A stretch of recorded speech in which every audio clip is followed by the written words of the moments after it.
नमस्कार बंधुरा launch with राकिर किचेने सबाइके स्वागत जानाई। आजकेर रेसिपि देशी मुरगी। देशी मुरगी बंधुरा आमरा सबाई कम बेशी एकटू खेते पछंद करी। तो देशी मुरगी रान्नाटा आजके मा जेभाবে रान्नाटा करतो छोटोबेलाय देखताम, आजके सेइभाবে रान्नाटा करे देखाबो। तो बंधुरा भिडियोटा पुरोटा देखते थाको। एखाने आमी बड़ो साइजेर एक आलू माझखान थेके एइभाবে डुमो डुमो करे केटे निয়েছি। আর এখানে লাগছে রসুন, আদা, কাঁচা লঙ্কা আর শুকনো লঙ্কা নিয়েছি। শিলনোড়ায় আজকে বেটে রান্নাটা করব। তো রসুন আর আদা প্রথমে আমি বেটে নেব। আমি এখানে একটা বড় সাইজের মোরগ নিয়েছি, তো কেটে ওটা 1 কেজি হবে। তো এর মধ্যে আমি রসুন আর আদাটা বেটে নিলাম, এবার দিয়ে দেব। এবার আমি কাঁচা লঙ্কা আর শুকনো লঙ্কাটাও বেটে নেব। তো বন্ধুরা ঝালটা তোমরা পরিমাণ মতো দেবে। আর আমার মা এই রান্নাটা এভাবে বাটা মশলা দিয়ে রান্নাটা করতো, তো আমি সেমভাবে রান্নাটা করছি। তো এখানে আমার বাটা হয়ে গেছে, এবার আমি মাংসের মধ্যে বাটা মশলাটাও দিয়ে দেব। চ্যানেলে যদি নতুন বন্ধু হয়ে থাকো চ্যানেলটিকে সাবস্ক্রাইব করে চ্যানেলের পাশে থাকা বেল আইকনটি ক্লিক করে দিও। এবার এর মধ্যে পরিমাণ মতো হলুদ গুঁড়ো আর ভাজা জিরা ধনে গুঁড়ো দিয়ে দিলাম 2 চামচ। কেটে রাখা আলু দিয়ে দিলাম, পরিমাণ মতো লবণ, আর আমি এখানে সরষের তেল দিয়ে দেব।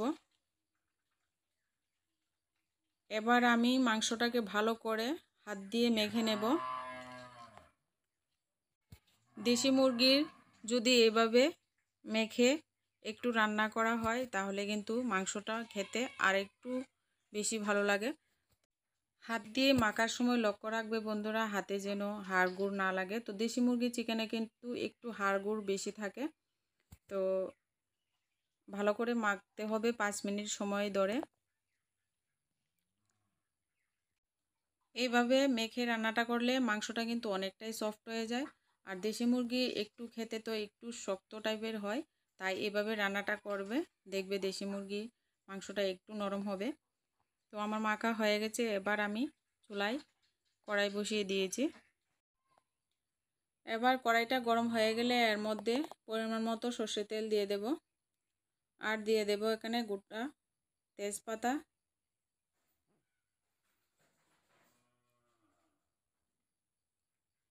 তো একটু সময় নিয়ে রান্নাটা করলে কিন্তু খেতেও দারুণ লাগে। তো দেখো এখানে 2টো পেঁয়াজ কুচি নিয়েছি বন্ধুরা। এবার পেঁয়াজটাকে একটু লাল লাল করে ভেজে নেব।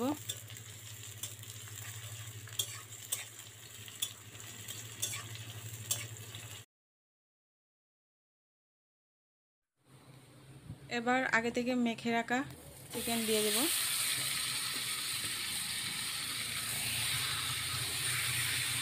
তো এবার একটু নাড়াচাড়া করে দিয়ে অল্প সময়ের জন্য আমি একটু ঢেকে রান্নাটা করব।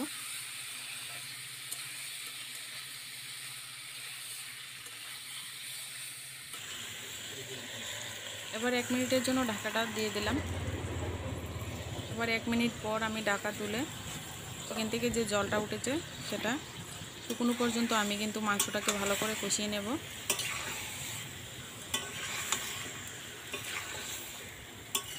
তো একটু পর পর কিন্তু বন্ধুরা এইভাবে নাড়াচাড়া করতে হবে। তো এইভাবে নাড়াচাড়া করে আমি চিকেনটাকে ভালো করে কষিয়ে নেব।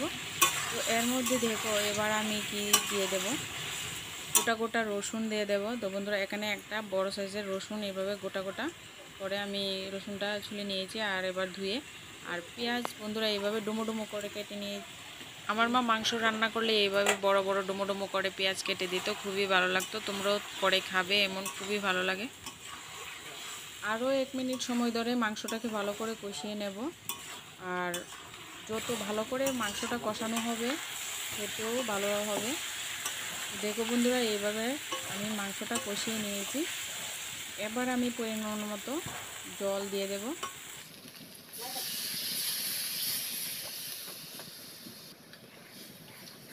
তো জলটা তোমরা পরিমাণ মতো দেবে যতটুকু পর্যন্ত গ্রেভিটা রাখতে চাও, আমি এই পরিমাণে দিয়েছি।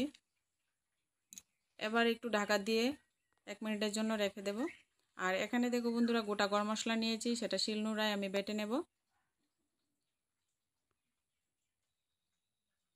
তারপরে 1 মিনিট পর ঢাকাটা তুলে এবার আরেকটু রান্নাটা করে নেব। আর গোটা গরম মশলাটা বাটাটাও দিয়ে দিলাম।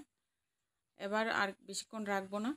তো রেসিপিটা কিন্তু একটু নাড়াচাড়া করে দিয়েই নামিয়ে নেব। তো রেসিপিটা কিন্তু রেডি হয়ে গেছে, আলুটাও সিদ্ধ হয়ে গেছে। তো এবার নাড়াচাড়া করে এবার নামিয়ে পরিবেশন করে নিচ্ছি। আর দেখো বন্ধুরা, পেঁয়াজটা কিন্তু গোটা গোটা রয়েছে, খেতে কিন্তু খুবই ভালো লাগে ভাতে যখন পড়ে। তো এবার নামিয়ে পরিবেশন করে নিচ্ছি। তো দেখলে বন্ধুরা, খুবই সহজভাবে দেশি মুরগির রান্নাটা আমি করে দেখিয়ে দিলাম। তোমাদের কাছে যদি ভিডিওটা ভালো লাগে অবশ্যই লাইক করবে, কমেন্ট করবে, চ্যানেলটিকে সাবস্ক্রাইব করে দিও, চ্যানেলের পাশে থাকা বেল আইকনটি বাজিয়ে দিও আমার চ্যানেলের ভিডিও সবার প্রথমে পাওয়ার জন্য।